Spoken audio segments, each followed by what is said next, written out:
3 men were sealed inside a spacecraft at the top of a rocket. The rocket was not fueled, it was not going anywhere. This was a test on the ground, 25 days before launch, and almost everyone around it believed the dangerous part of Apollo had been switched off.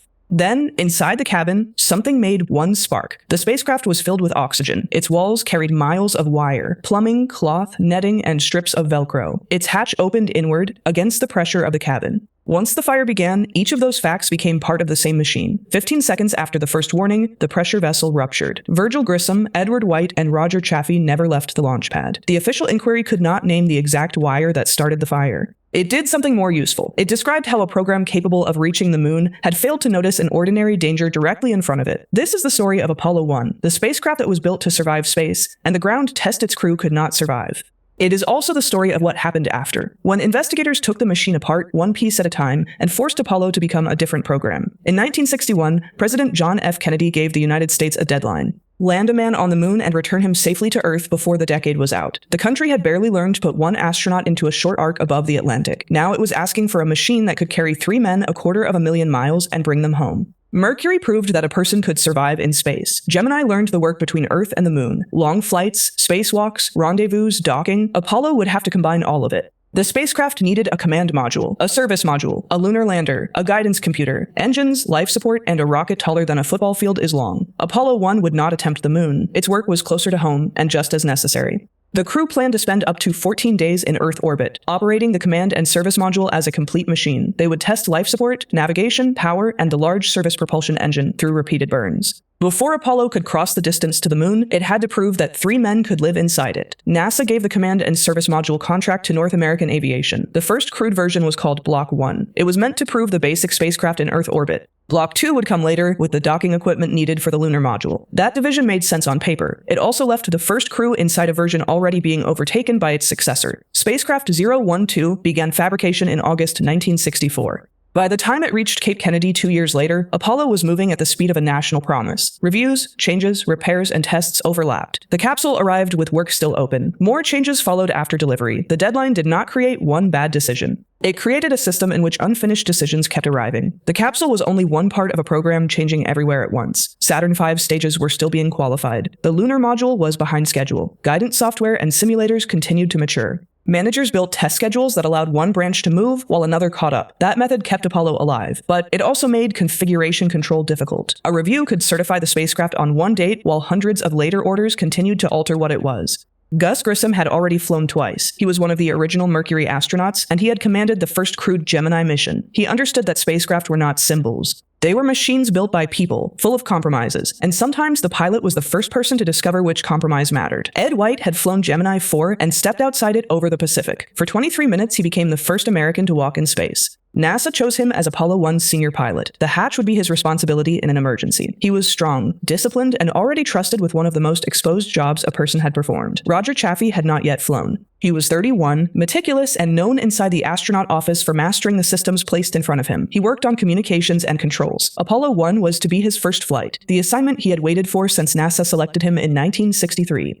The 3 men trained together and spent months inside the spacecraft's problems. They did not receive a finished machine. They watched components fail, leak, return to the factory, and come back. They learned its switches and circuits while engineers were still changing them. The crew remained committed to the mission. Commitment did not mean they mistook the capsule for something complete. Grissom's experience gave the crew an unusual position. Astronauts were not simply passengers waiting for delivery. They reviewed hardware, argued for changes, and carried problems back to engineers. Yet Block I had begun before this crew was assigned. By the time they could shape spacecraft 012, its basic architecture was fixed. They could improve the machine around its edges. They could not turn it into the later Block 2 design that the lunar missions would use. The command module was 11 feet high and less than 13 feet across at its widest point. 3 couches filled the center, equipment bays wrapped around them. Every surface had to carry more than one purpose. A handhold could sit beside plumbing. A cable could pass beneath a metal door. A repairman reaching one component could lean against another. The environmental control system kept the astronauts alive. It circulated oxygen through their suits, controlled cabin temperature, and carried heat away through water and glycol. Its plumbing ran through the capsule. The same system had a history of leaks. Some joints were too easily damaged during installation or repair, and leaked coolant could leave a corrosive, electrically conductive residue.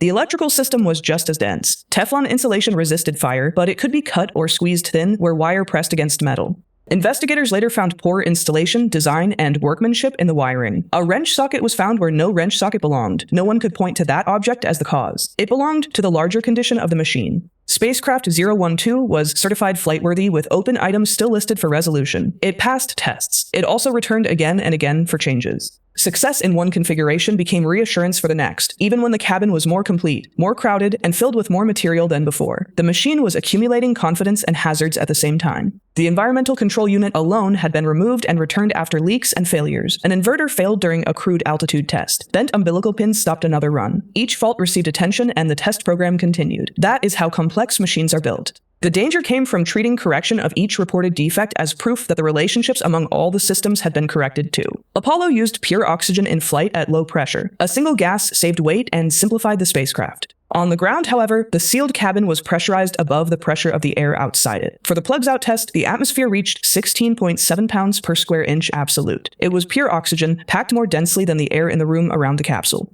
Oxygen does not burn by itself. It changes how everything else burns. Materials that smolder in air can ignite violently in concentrated oxygen. A small flame can cross a surface before anyone has time to understand its size. The question was never simply whether the cabin contained something that could catch fire. It was how much of the cabin could carry that fire forward. Velcro strips held equipment where the crew could reach it. Nylon netting stopped loose objects from falling into machinery. Both solved real problems. Both also formed paths through the cabin. In the later fire, the netting carried flame and dropped molten nylon. The useful material did not become dangerous because it was carelessly chosen. It became dangerous because its behavior in this exact atmosphere had not been understood. The capsule had been tested in high-pressure oxygen before and nothing had happened. That fact mattered. Each successful test made the next one feel familiar. But the absence of a spark was not proof that the fuel and atmosphere were safe. It only meant the final condition in the chain had not yet arrived. The review board counted 4 earlier periods when spacecraft 012 had been pressurized with pure oxygen above normal atmospheric pressure. Together, they lasted 6 hours and 15 minutes, more than twice the oxygen time before the accident. Those tests became evidence that the system could work. They could not reveal what would happen after ignition because none of them supplied an ignition. A fire environment can remain invisible until the first flame proves it exists. Apollo 1 had 3 hatch layers. The outer boost cover hatch protected the capsule during launch. Beneath it sat the command module's outer hatch. The innermost pressure hatch opened into the cabin.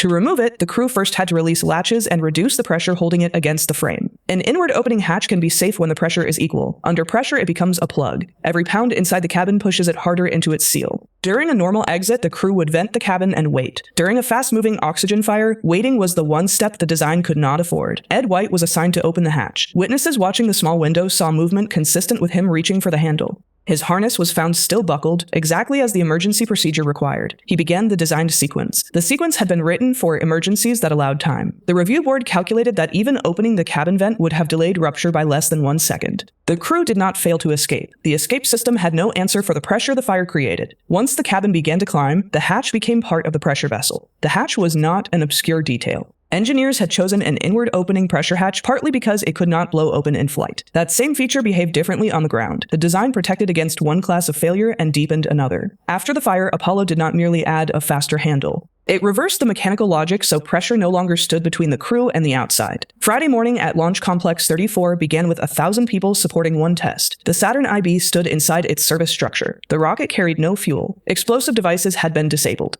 To the organizations running the test, the usual launch dangers were absent. That conclusion shaped everything that followed, including who waited nearby with emergency equipment. The crew entered in the afternoon. Grissom took the left couch, White the center, Chaffee the right. Technicians connected suits, communications, and cabin systems. Then the hatch layers closed. The cabin was purged and filled with oxygen. A sour smell delayed the work, but its source was never identified, and the test continued. Communications were poor almost from the start. Voices broke apart between the spacecraft blockhouse and control rooms. The crew and ground teams spent hours troubleshooting. Grissom's microphone stayed live. At one point, he asked how they were going to reach the moon if they could not talk between 2 or 3 buildings. The countdown simulation reached a hold at T-10 minutes. Nothing in the test required an immediate launch window. Yet the machine, the crew, and the ground organization remained sealed in place while the communications fault dragged on. The longer they waited, the more ordinary the cabin condition became. At 6:30 in the evening, small movements appeared in the data. Oxygen flow increased as the crew shifted. 9 seconds before the report of fire, instruments recorded a brief power disturbance on AC Bus 2.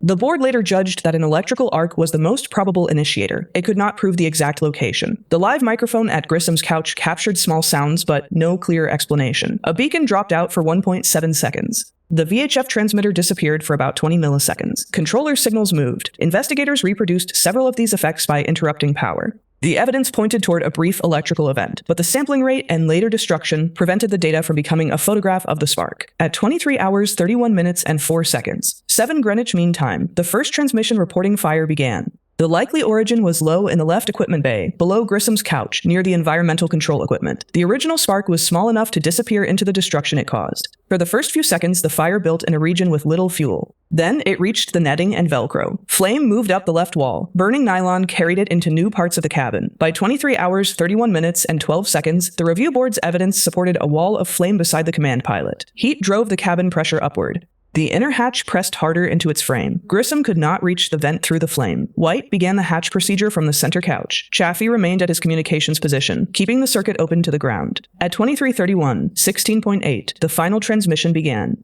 3 seconds later, cabin pressure reached at least 29 pounds per square inch absolute. The command module structure could no longer contain it. At roughly 23 hours, 31 minutes, and 19 seconds, the pressure vessel ruptured along the seam opposite the fire's origin. Hot gas and flame burst into the white room outside the spacecraft. Inside, the rupture produced a short second stage of violent circulation that spread burning material through the cabin. Telemetry ended at 23:31, 22.4. The ground still had voices, smoke, and fragments of data, but the instrument record was gone.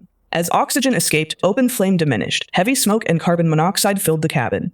The board estimated that the atmosphere was lethal by about 23 hours, 31 minutes, and 30 seconds, roughly 26 seconds after the first report. The official medical finding was asphyxia from toxic gases, with burns as a contributing cause. Unconsciousness came rapidly. The sequence was short enough to resist ordinary understanding. The first transmission lasted a little more than 5 seconds. 6 seconds passed before the pressure sensors clearly began to rise. The cabin ruptured while the final transmission was still on the air. By the time the instruments fell silent, the event had already moved beyond any procedure the crew or pad team possessed. The pad leader and technicians moved toward the capsule. They met heat, smoke, and poor visibility. Some were knocked back. Others returned with extinguishers and cloths held over their faces. The route itself worked against them. Steps, sliding doors, sharp turns, and a white room now filling with the products of the fire. Opening the spacecraft from outside still meant working through the hatch layers. The emergency equipment nearby had not been designed for this smoke. No fire, rescue, or medical team had been stationed at the pad for the test. There was no practice procedure for a fire inside a sealed command module. The hatch was finally opened, but there was no rescue left to perform. The board later chose plain language. Those responsible for planning, conduct, and safety had failed to identify the test as hazardous. Adequate safety precautions had neither been established nor observed. That finding changed the scale of the accident. The fire was not only a failure inside spacecraft 012, it was a failure to imagine that a spacecraft on the ground could demand the same seriousness as a spacecraft in flight. The rocket was safe that evening. The cabin was not.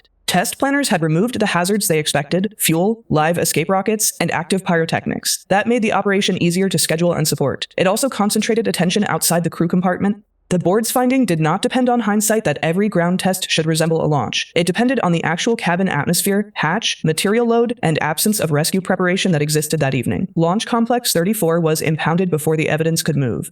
NASA created the Apollo 204 Review Board the next day under Floyd Thompson of Langley Research Center. 21 specialist panels began work. Their task was not to find a story that saved Apollo. It was to establish what the machine and the record could still prove. Investigators photographed the capsule before removing each component. Then they photographed the space beneath it. They tagged parts, sealed them, and moved them into bonded storage. About 5,000 photographs recorded the disassembly. More than 1,000 items came out of the command module. A second command module, number 014, arrived from California. It was close enough to spacecraft 012 to serve as an intact twin. Investigators rehearsed removals on one capsule before touching the burned evidence in the other. They compared the same bay, the same harness, the same route through the machinery. Wire bundles were separated and examined under 7-power magnification. Engineers looked for arc craters and direction of flame travel. They studied soot, melted aluminum, suit damage, plumbing, and every interface uncovered during disassembly. The exact initiated had been consumed. The conditions around it had not. Full-scale fire tests became the decisive reconstruction. Investigators arranged combustible material inside a mock command module and ignited it near the suspected origin. The test reproduced the pressure history and duration closely. Small laboratory samples had said too little. The complete cabin revealed how the system behaved.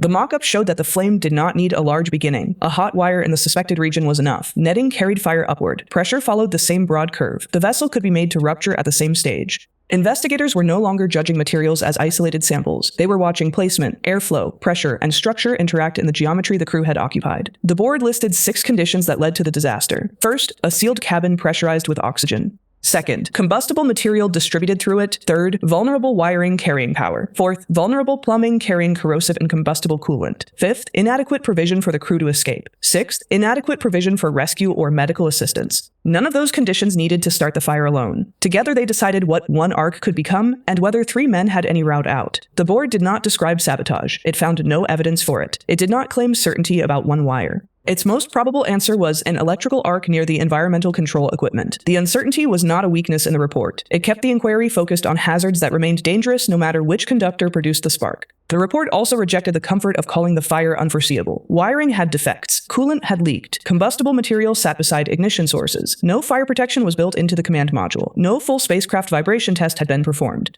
The problem was not a missing prophecy. It was unfinished engineering around known kinds of failure. Apollo's hardest problems had been the new ones: guidance, propulsion, rendezvous, re-entry. The review board wrote that in its devotion to the difficult problems of space travel, the team had failed to give enough attention to mundane questions of crew safety. The word mundane was devastating. Fire, wiring, hatches, and rescue were not mysteries of the moon. The board connected safety to mission success rather than treating it as a separate office or checklist. Once Apollo left Earth, the crew depended on the command module for every breath and every path home. A reliable electrical system, intact plumbing, controlled materials, and a survivable atmosphere were not margins around the mission. They were the mission, expressed in less glamorous hardware. Spacecraft 012 arrived with 113 significant engineering orders not completed. 623 more were released after delivery. 22 recent changes were missing from configuration records when the accident occurred. The numbers describe a spacecraft still moving beneath the people trying to certify and test it. The required pre-test constraint list had not been completed and signed, though the organizations involved reached oral agreement to proceed. Non-certified equipment was inside the capsule. Test specifications had not absorbed all accumulated changes. These items did not identify one spark. They showed how formal control had weakened around the test. NASA and North American Aviation had already argued over schedule, cost, workmanship, and responsibility. A review led by Apollo program director Samuel Phillips had criticized contractor performance before the fire. It did not predict Apollo 1. After the accident, its existence made a harder question unavoidable. How much warning can an organization absorb without changing its direction? The Apollo 204 board found that relationships among NASA centers and the contractor had sometimes produced an insufficient response to changing requirements. Responsibility had become distributed across offices, reviews, and signatures. The fire was concentrated in one cabin. The decisions that shaped it were not. This did not make Apollo a fraudulent program, nor did it erase the skill of the people building it. The board warned against reading its findings as an indictment of everyone involved.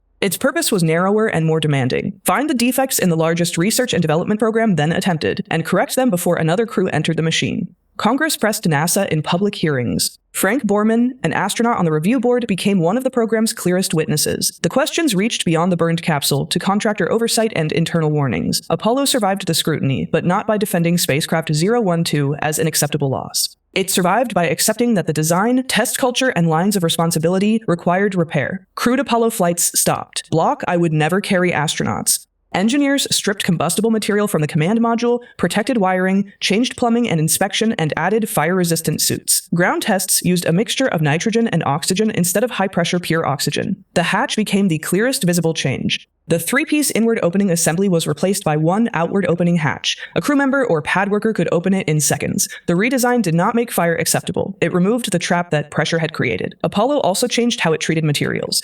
Placement mattered as much as a material's name. Full-scale fire testing became part of proving the cabin. Emergency teams, breathing equipment, access routes, and drills changed at the pad. Safety had to exist in the actual configuration, not in separate assumptions about each part. In October 1968, Apollo 7 carried 3 astronauts into orbit in the redesigned command module. The flight lasted nearly 11 days and proved the spacecraft could perform its Earth orbit mission. 9 months later, another command module carried the Apollo 11 crew home from the moon. Apollo 7's crew included Walter Schirra, Don Eisel, and Walter Cunningham, the final backup crew for Apollo 1. They flew spacecraft 101, the first crewed Block 2 command module. Its successful mission did not erase the fire. It demonstrated the result of the long stand-down, a machine whose hatch, wiring, materials, atmosphere, and procedures had been reconsidered together. Apollo 1 never flew. Its mission patch carried the moon, but its crew did not see Earth from the new spacecraft. Grissom and Chaffee were buried at Arlington. White was buried at West Point. At Launch Complex 34, the launch pedestal still stands near the Atlantic, separated from the service structure that once surrounded it. It is tempting to say their deaths made the moon landing possible. The record does not need that claim. They died in a machine whose hazards had been allowed to combine. The investigation named those hazards, and the program changed the spacecraft before asking another crew to trust it. Apollo is remembered for the footprints, the flag, and the view of Earth above the lunar horizon. Apollo 1 belongs to the same history, but it points in the other direction, inward toward the wiring beneath a door, the material beside it, the pressure behind a hatch, and the procedure nobody had prepared to use. The launch pedestal at Complex 34 carries a memorial to Grissom, White, and Chaffee. Its words ask that others remember not only how they died, but the ideals for which they lived. The physical lesson stands beside it in concrete and steel. A great program can reach outward only if it keeps looking inward, at the ordinary systems on which every extraordinary ambition depends. Cold Wake is an autopsy of how proud things come apart. If the forgotten deserve a witness, subscribe. The next inquiry is already open.